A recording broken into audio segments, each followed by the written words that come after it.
Okay. Um, we're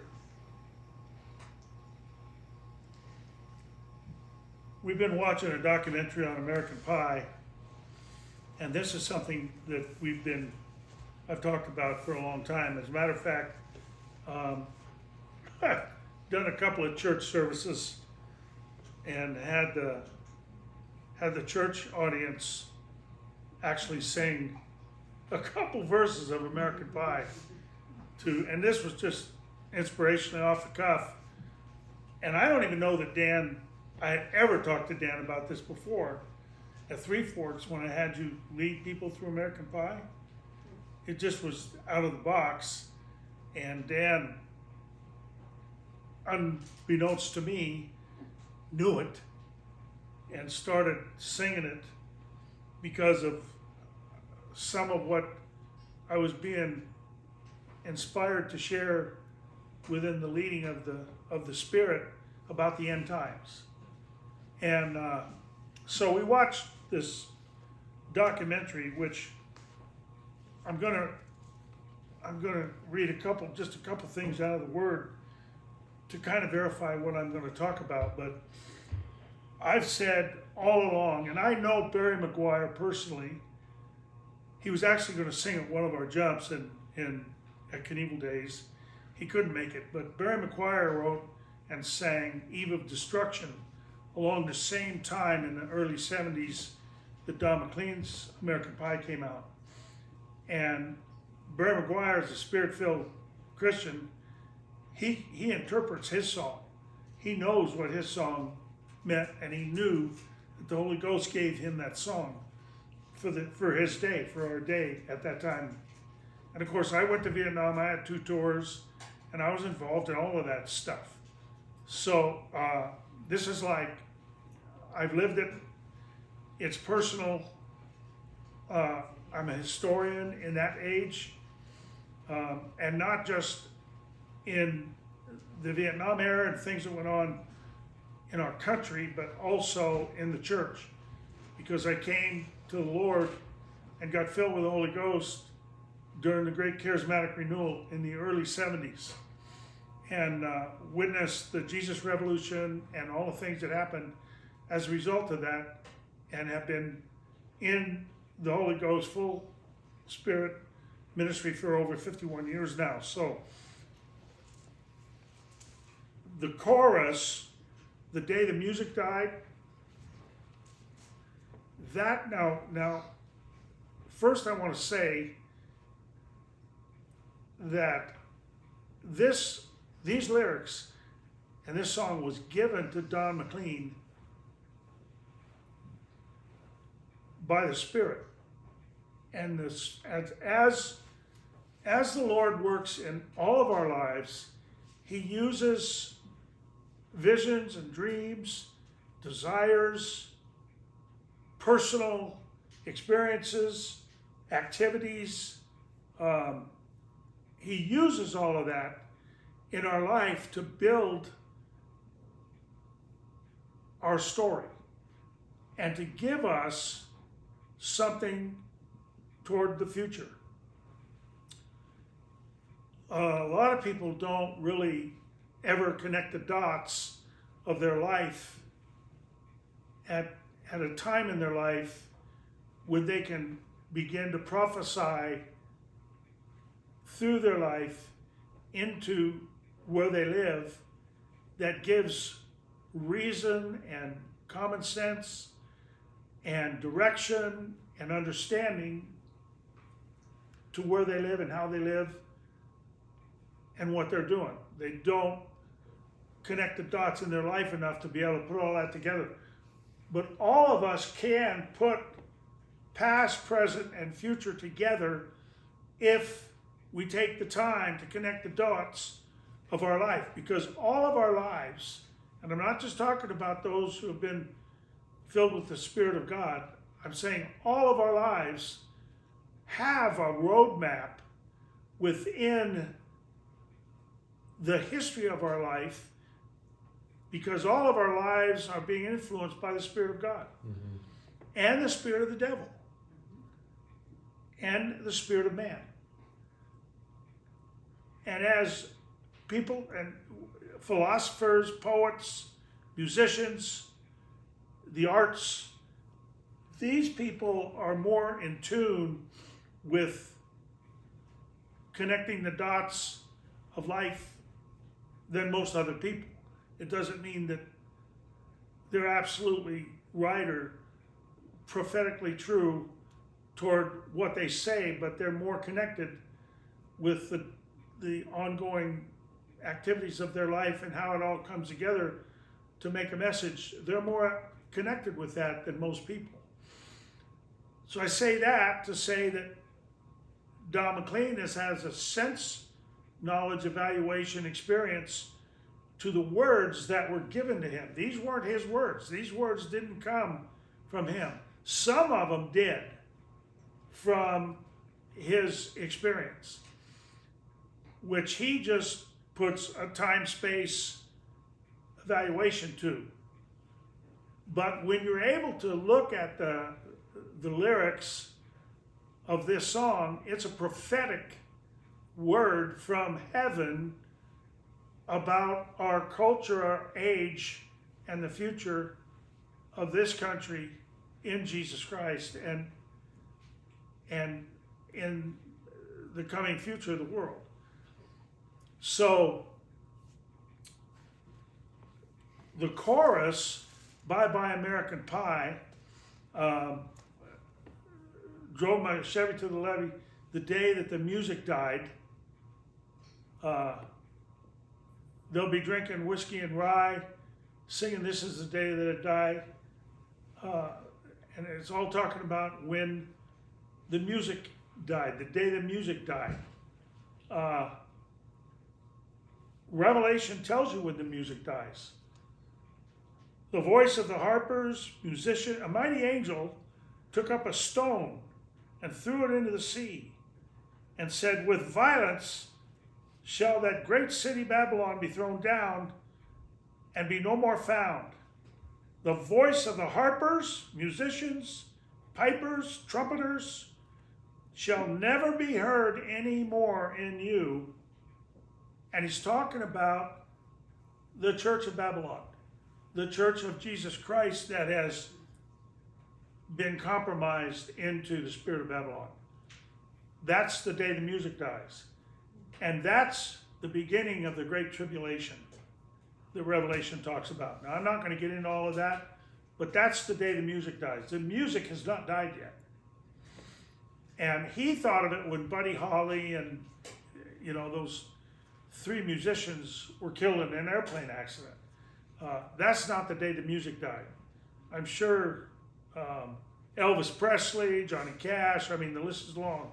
Jerry Lewis, all the musicians of the day disagreed with that lyric because their music didn't die. Yeah. And rock and roll didn't die. 3 people died. But this is Don McLean's kind of his writing of what he considered the music died when these 3 guys perished in an airplane accident. But once again, these weren't his words. These were his definition of the words that came to him. And so what I'm going to just read next, this is pretty much all I'm going to read out of the word, but this is what I'm doing with this song. This song is a proverb. It's not Christian. It's not a proverb because it came from the church. It didn't come from the church. It came from a sinner. It came from a guy who, to this day, really, is not, I would say, a converted man, born from above. So, but this is a proverb. And it says, the Proverbs of Solomon are for this reason. Proverbs are given to know the spirit of wisdom, the spirit of instruction, to perceive the words of understanding, the spirit of understanding, to receive the spirit of instruction, wisdom, justice, judgment, and equity, to give subtlety to the simple, to the young man knowledge and discretion. A man gifted with wisdom will hear the proverb and increase his learning, and increase the learning of others. And a man of understanding shall attain to the wisdom of this counsel. To understand a proverb, the interpretation of it, and the words of the wise, and their dark sayings. Not evil sayings, but hard to understand words. So that's what I'm going to do here, is I'm just going to give you a very simple interpretation of this proverb. So American Pie is obviously America. That's not the beginning though, right? No, this is the first chorus. So Bye Bye Miss American Yeah, Pie. go back to the beginning. The beginning's long time ago. Okay.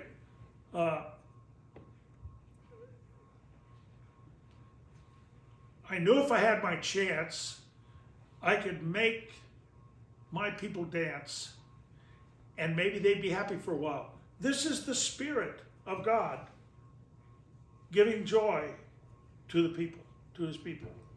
That's what that is. Dancing is representation, and you know the church in America in the 40s, 30s, 40s, 50s forbade dancing. But dancing is a very big part of the whole Jewish custom, and in the Church of Jesus Christ, there was great dancing at weddings and different events, which people dance when they're filled with joy and happiness. There's dancing that goes on. So the Spirit is saying, I knew if I had my chance, I could make my people dance. And maybe they'd be happy for a while, bringing joy into the world. The resurrection of Jesus Christ made people dance and sing and be joyful because their sins now could be forgiven. And now there was an opening, a door that opened unto heaven where people could live eternally. This was a great thing. So I know if I had the chance, I could make my people dance and they'd be happy for a while. But February, the changing of the seasons, made me shiver with every paper that I delivered because bad news was on the doorstep. I couldn't take one more step. Now you see a change in the season of this culture. The Lord's wanting to make people dance, but now the devil has entered in and he's brought death and destruction and coldness into the culture, into the world. I can't remember even if I cried when I read about his widowed bride. But something touched me deep inside the day the music died. Widowed bride, what is that? That's the church. The bride of Jesus compromising herself for the spirit of the world. And then she becomes a widow. He widows her. And in the old covenant, you see that God wrote Israel a bill of divorcement. The Church of Jesus Christ says today, oh no, God never divorced his bride. Of course he did. So I was touched deep inside the day that music died because looking at the widowed bride. And that's what the Great Tribulation is all about. So bye-bye American Pie. Drove my Chevy to the Levy, but the Levy was dry. This talks about suicide. and them good old boys were drinking whiskey and rye scroll, singing, "This will be the day that I die." It says also in Revelation that they prayed that the hills and the rocks would fall upon them and kill them because of the great tribulation. Men were preferring death over living in the great tribulation. Drove my Chevy to the Levy we drove drinking whiskey and rye, and we said, "This is the day I died." We drove to just drive into the Levy and drown, but the Levy was dry. We couldn't even do that. And it said, "Death will flee them. They won't be able to die." Go ahead and scroll. Real quick, Jesus said, going back to, if I had my chance to make those people dance, Jesus said, "What shall I like in this generation?" Yes. Be like children. And we Good. said, "We played the pipe for you, but you wouldn't even dance." You wouldn't dance. So, did you write the book of love? Now, this is the Spirit of God directly confronting this generation. Did you write the book of love? Yeah, that's right. Do you have faith in God above? And he writes, if the Bible tells you so, not if. The Bible does tell you so. But this is carnal sense evaluation, if the Bible tells you so. And one of the things when you see Don try to explain this stuff, he doesn't even tell the truth about the chorus, what it actually means. There's things he evades because he doesn't want to give a negative message out there in any way. And that's the way it is today. Nobody wants to speak anything negative. That's judgment. God condemn you if you make any judgments. Now, do you believe in rock and roll? Can music save your mortal soul? And mortal in the sense, not immortal, mortal. Can music save your mortal soul? You can ask the same question. Can the gospel save your mortal soul? Only if you accept it. You're not immortal in the kingdom until you receive it. You are immortal because no man, you'll die on this earth, but you'll live forever in torment, or you'll live forever in the kingdom of Jesus Christ. Can you teach me how to dance real slow? What's going on here? Going back to dancing with purpose, dancing with direction, not the, what's this in contrast to? The dance that evolved in the day of riots and the day of rioting, the day of everybody, dancing used to have direction and sensibility to it. And then when this new age came in the 60s and the 70s, the dance was everywhere, and it evolved to slam dancing. I mean, it was totally out of order and injurious to people. So, can you teach me how to dance real slow? Can we go back to dancing in a way that makes sense and that has meaning and that has direction? Well, I know that you're in love with him because I saw you dancing in the gym. You kicked off your shoes. Man, I dig those rhythm and blues. What's that? That's youth. That's just youth. That depicts all of us when we were careless and carefree and young. That's showing us who we were back then.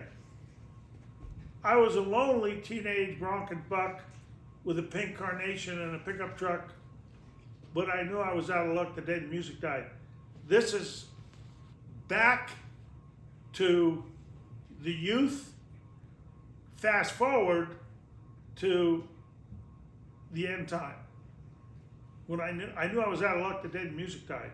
Actually, that doesn't fit. I was a lonely teenage bronco buck with a pink carnation and a pickup truck. Because that's your youth. Now it transcends into, but I knew I was out of luck. Well, no, you didn't. Not back then. when you were young and carefree and careless, you didn't know you were out of luck. You didn't think about the future. You had no future in mind. You had today in mind. All of us have to admit to that.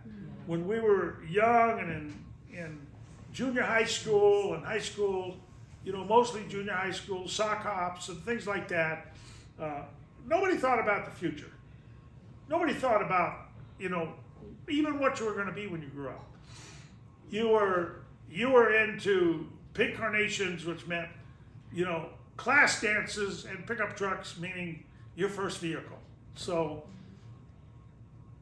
I started singing Bye Bye American Pie, drove my Chevy to Levy. So that's, now the next verse, now for 10 years, we've been on our own.